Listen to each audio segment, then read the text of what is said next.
I now paint the small glass lens on the Space Marine's visor. I start off by base coating it using Vallejo Game Color Bloody Red. I then shade the visor using some Devlan mud. I begin by painting the Devlan mud onto about half of the Space Marine's visor, and I then stroke it, kind of pushing the paint into the shade area. I then highlight the visor using some Cador Red highlight, and then a small reflective dot of white is painted where the most light would hit. To paint the visor, I've been using an Army Painter detail brush. This is a nice brush and it's got a good fine point, which is excellent for this sort of work. To finish the visor off, I give it a quick coat of gloss varnish. This is just going to make it look a lot more realistic, as if it really is like a transparent piece of glass. I'm now going to be painting some paint chips onto the model. This is a bit tricky and it requires some fine brush skills and it takes quite a long time, so I'm just going to show you a few demonstration paint chips and then I'll go ahead and do the rest off camera.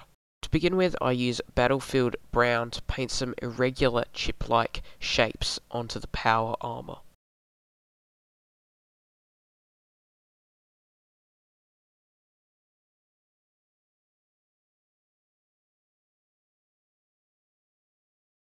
I now use a mixture of Erdendachshund, white and water. I then use a thin line of this paint to highlight the underside of all of the paint chips. It's really important to paint only a super fine line of this highlight colour. If you have a line that's too thick, it's just going to look ridiculous and cartoony and it just won't look realistic. Now, the main secret behind getting really fine lines is simply practice and experience. There's no real easy way to get really fine lines. However, there are a few tips that I can give you. First of all, make sure you're using a good brush with a very fine point. That doesn't mean that you should use the smallest brush you could find. You need to get a fine balance between a brush that's going to hold enough paint and a brush that has a fine enough point. So just experiment with different brush types until you find one that you're happy with. For this kind of work, I generally like to use either an Army Painter Insane Detail brush or a Army Painter Detail brush if I want to use a cheaper brand of brush, which is, generally I use Army Painter brushes. However, if I'm going for a higher level competition piece and, I've going to use my more expensive brushes, I'll use a Winsor & Newton, either a triple O or a double O brush. This is a far superior brush, but again, it's more expensive and it just kind of depends what you like to use. As I said, here I'm using Army Painter brushes. The second thing you need to keep in mind is paint dilution. You need to have your paint reasonably thin so it goes on in a nice thin, smooth manner. You definitely don't want thick paint because A, it's going to go onto the model in kind of a blob and it's going to mean that you can't get thin lines, and B, it's going to not flow out of the brush very well, which is going to make thin lines difficult. Third thing you need to keep in mind is just make sure you're comfortable, you're in a good position, you're not cramped or leaning over a model in a ridiculous angle, because all of these things are going to lead your hands to shaking a bit, and that's going to mean that you're not going to get a nice fine line. I'm now going to begin to paint the lightning effect on the power sword. For this I'm going to be using Vallejo Game Color Heavy Violet, and of course I'm going to be using an Army Painter Insane Detail brush. I begin by painting in some jagged lines of lightning using the violet. I then begin to highlight the lightning. To do this, I mix in a little more white into the previous mixture of violet, and of course adding water to make sure that my paint remains smooth, and then I paint a thin line inside the previous line of violet. This is going to create a highlighted effect, and it's going to make the lightning stand out as if it's glowing. I continue to do this, adding more and more white to the previous mixtures and just painting in thinner and thinner lines inside the previous lines to create a smooth transition between the light colour and the darker colour. I'm not really worrying about keeping my lines thin and smooth. I really just want to have them look kind of jagged and rough. I do need to make sure that my lines are thin enough to be inside the previous highlight colours, but I do want a jagged kind of effect as it is lightning and it should look rather rough.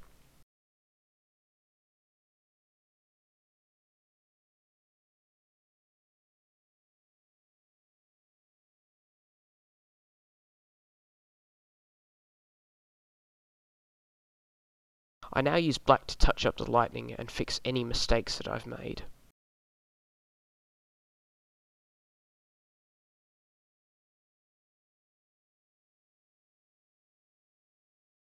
I now apply the decals to the model. I drop the decals into some water. I now use Vallejo decal medium. I take some of this decal medium and I stick it on the areas where the decals are going to go. I then pick up the decals using a brush moistened in the decal medium and I apply them to these areas. I then push them around with the brush until I'm happy with their position. When they are in the correct position, I use a Q-tip and I gently roll over the decals to remove excess decal medium and to flatten the decals down nicely. I'm now going to be using some makeup applicators and one of the Tamiya weathering sets to further dirty up and shade the model's power armor.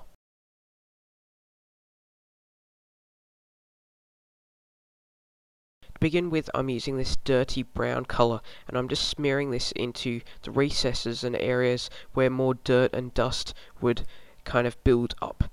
And of course, as I said earlier, to do this I'm going to be using a makeup applicator.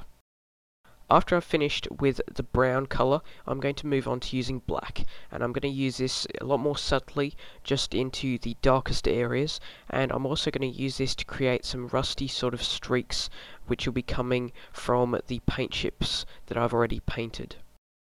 Alright, so now I'm going to start highlighting and shading the face. Now, there's already a little bit of outline detail because of the sepia that was left in the recesses, but the face hasn't really been given the attention it deserves yet. So to begin with, I'm going to start working in the highlights, and for this I'm going to be using Bleached Bone by Games Workshop. This is thinned down to a ratio of 4 parts water to 1 part paint, so it's very, very thin, and I'm just using a tiny amount, okay? There's barely any paint on the brush. I'm just applying really thin glazes to the highlight areas, so areas like the nose and the raised details like the forehead and kind of the lines that are created by the yelling facial expression. All of those kind of areas I'm just painting with many thinned glazes of this colour. It's really important that it's thin, because if it isn't, then you're going to get nasty lines between the different tones of colour, and I'm just going really, really thin coats, and I'm working in many, many layers. Alright, so we've finished highlighting. Now we're going to bring back some of the shades and just kind of put more emphasis on the highlight areas.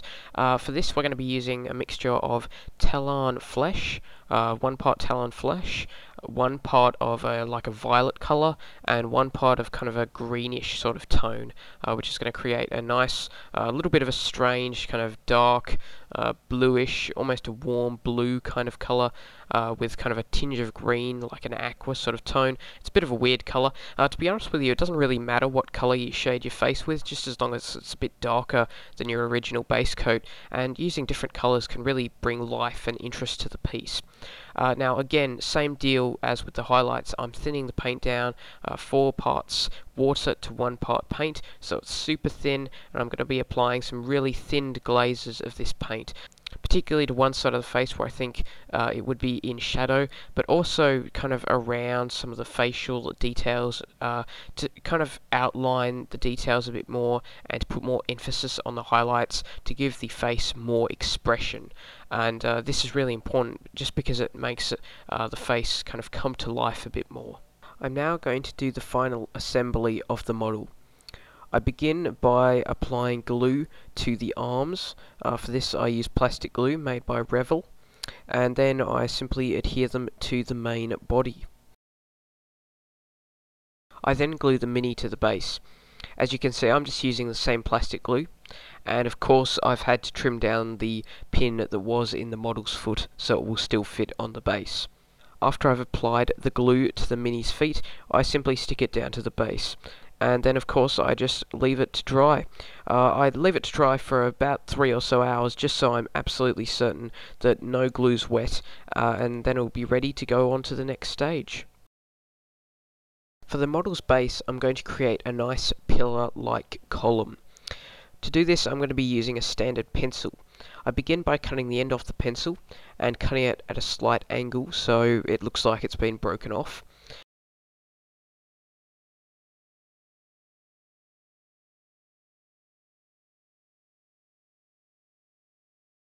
Alright, so I'm now going to create a bit of texture in the end of the pencil to create the illusion that it's actually some sort of granite or marble. What I do is I just begin by roughing it up with the end of my knife just to make it look nice and textured.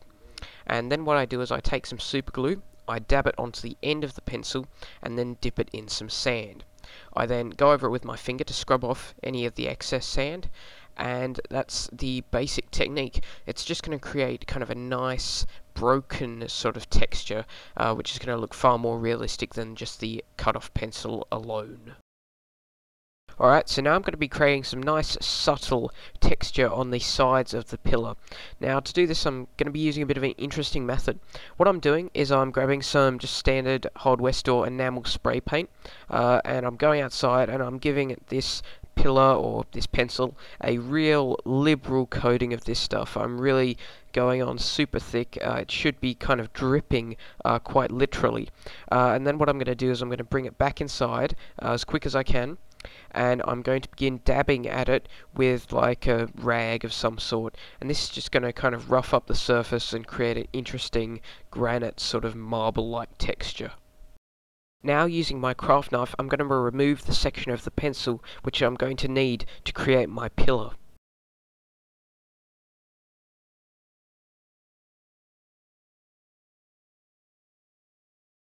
I then smooth out the underside of the pillar using some sandpaper.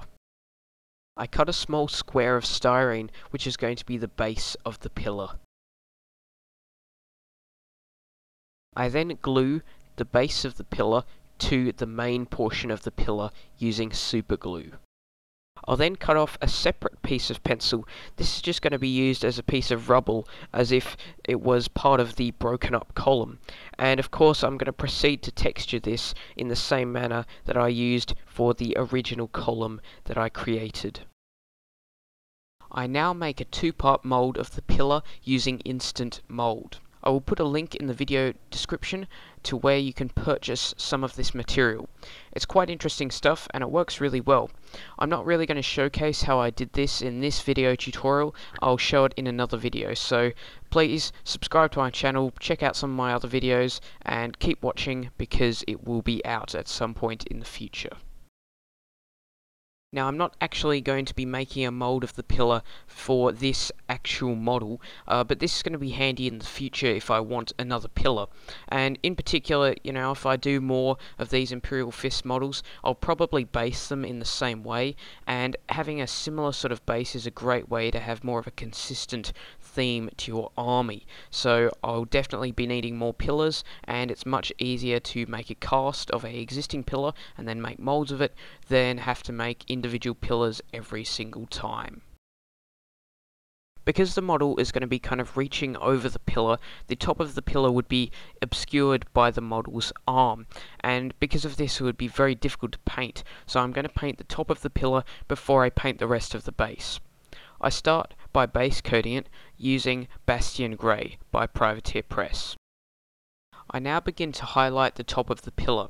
Now this is really very simple. I'm just going to do successive layers of dry brushing, and I'm just going to add more and more white to the initial base coat, which was the Bastion Grey. So to start off with, I've just added a bit of white into my Bastion Grey, and I'm going to start by dry brushing that on to the pillar.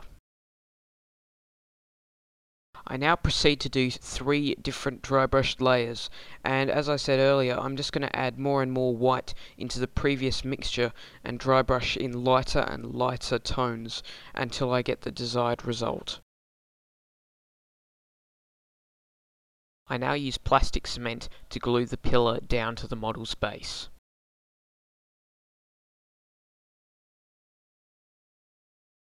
I then apply super glue liberally over the model's base. I then dip the model in some modelling sand. Here I use sand made by Gale Force 9. All the areas on the base, except for the areas already painted, is base coated using Vallejo Game Color black ink. This is going to provide a fairly opaque coverage, but is going to flow really nicely into the recesses of the model. I'm now going to paint all of the areas that I just base coated in black, and to do this I'm going to use the same procedure that I used to paint the top of the pillar. I'm going to start using a heavy dry brush of Bastion Grey, and I'm then going to work up getting lighter and lighter by mixing in more white into my initial base colour, and of course applying lighter and lighter dry brushes. I'm not going to show a hell of a lot of footage of this, simply because you've already seen the technique on the top of the pillar. It's fairly straightforward and there's no real interesting things to show you here. The rim of the base is base coated in black paint. And that's how to paint Imperial Fists. Thanks for watching, I hope you enjoyed it, and I'll see you in the later video.